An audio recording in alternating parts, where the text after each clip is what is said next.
How do I know if my relationship is abusive? How abusive does it have to be to get sole custody of my children?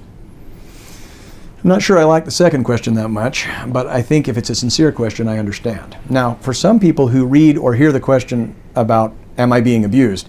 Some might say, well, that's kind of a stupid question, isn't it? I mean, isn't it obvious if you're being abused? I was one of those people who thought that way in the past.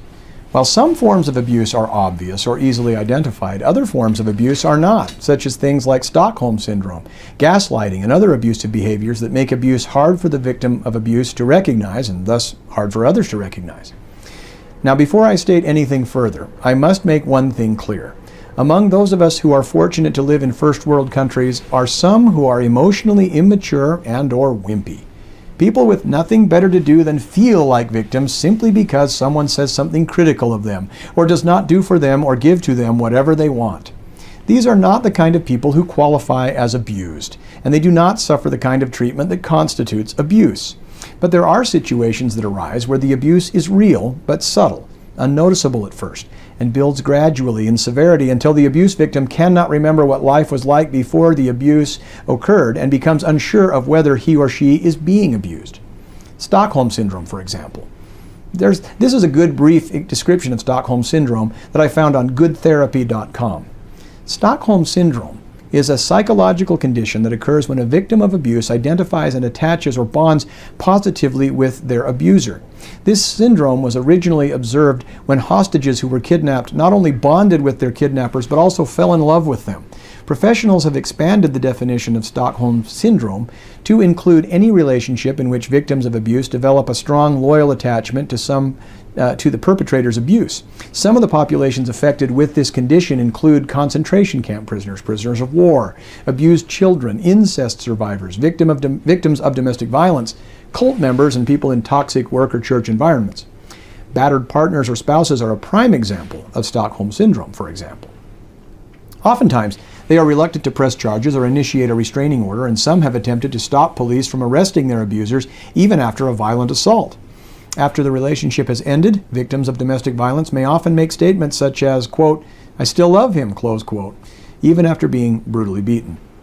Another concern is what is known as gaslighting. Gaslighting is a trendy term these days, and is the case with all trends. They become overexposed and diluted and abused.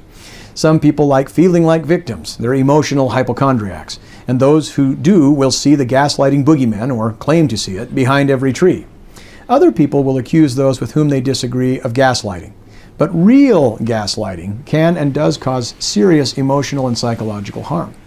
Goodtherapy.com also described gaslighting well and as follows. I've taken the liberty of correcting the grammar in this excerpt. What is gaslighting?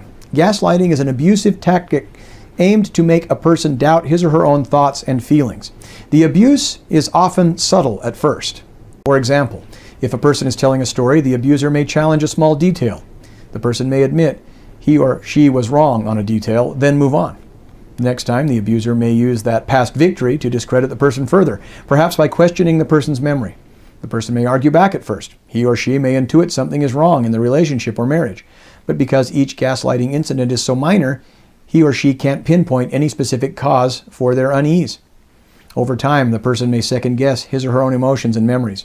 He or she may rely on the abuser to tell them if their memory is correct or if his or her emotions are reasonable. Abusers use this trust to gain control over their targets. Popular culture often depicts gaslighting as a man abusing his wife, yet people of any gender can gaslight others or be gaslighted themselves. Gaslighting can also occur in platonic contexts, such as a workplace. Anyone can be a target. Gaslighting can take many forms. Sometimes it can involve manipulating a person's environment behind his or her back. Other times the abuse is entirely verbal and emotional. Common techniques include withholding, meaning refusing to listen to any concerns or pretending not to understand them. For example, quote, "I don't have time to listen to this nonsense. You're not making any sense," close quote. Countering.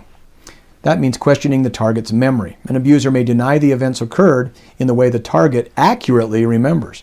Abusers may also invent details of the event that did not occur. For example, quote, "I heard you say it. You never remember our conversations right," close quote. Forgetting or denial. Pretending to forget events that have happened to further discredit the victim's memory. An abuser may deny making promises to avoid responsibility. For example, quote, "What are you talking about? I never promised you that," close quote. Blocking or diversion. That means changing the subject to divert the target's attention from a topic. An abuser may twist a conversation into an argument about the person's credibility. Example, quote, "Have you been talking to your sister again? She's always putting stupid ideas in your head," close quote. Trivializing. Asserting that a person is overreacting to hurtful behavior. This technique can condition a person into believing that his or her emotions are invalid or excessive. For example, quote, "You're so sensitive. Everyone else thought my joke was funny," close quote.